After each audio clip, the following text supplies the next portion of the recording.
Monggo, Mbak.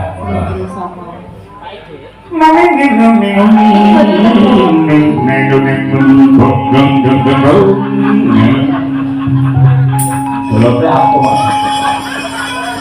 Emang sih tak kembang itu lima ya. Ngegaji kan. Jadi gue aja dolope jenengan pun rencanakan. Oh, tenang.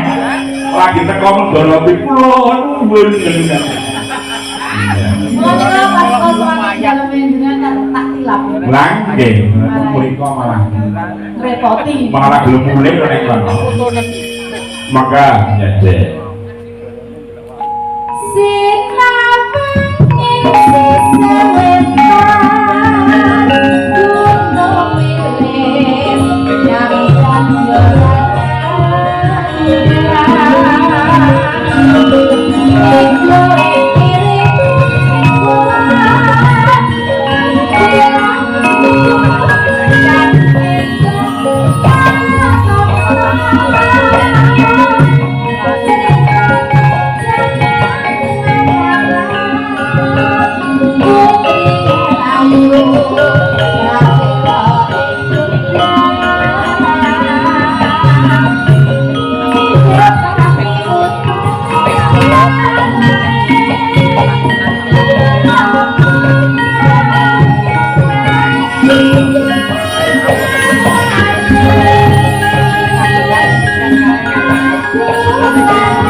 ngakeni iki janipun langgam berbobot.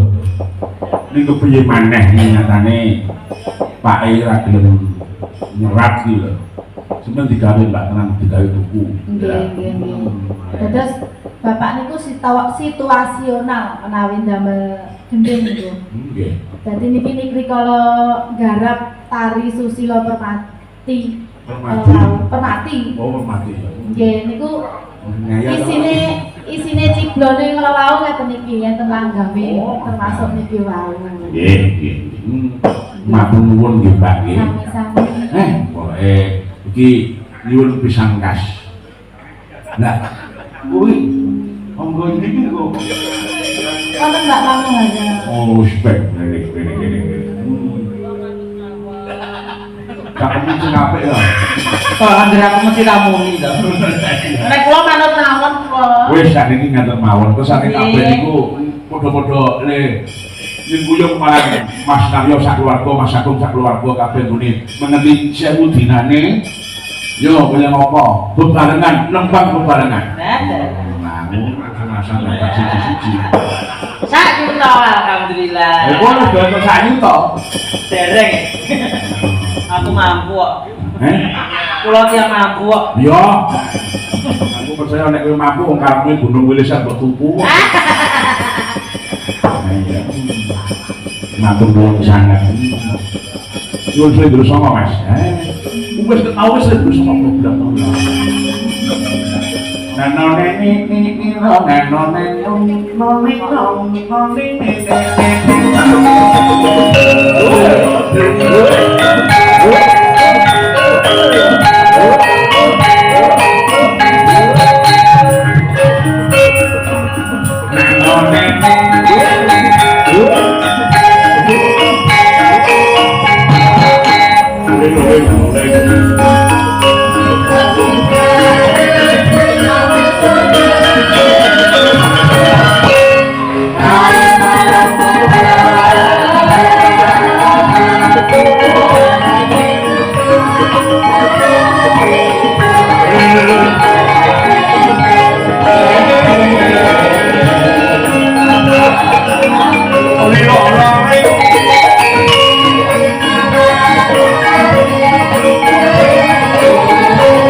Kedua salah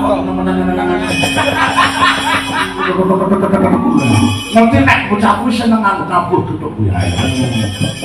Bang piye srepek nyomo ya nyuwun tulung karo Guswati. Iki ya lagu goblok mula. Gawe mergane iki wis dadi angan-anganku janji Guswati iki enek srepek songo kudu. Oh, wis tak cengkoke wis lane sing mandani sak jagat raya. Iya Kang ya.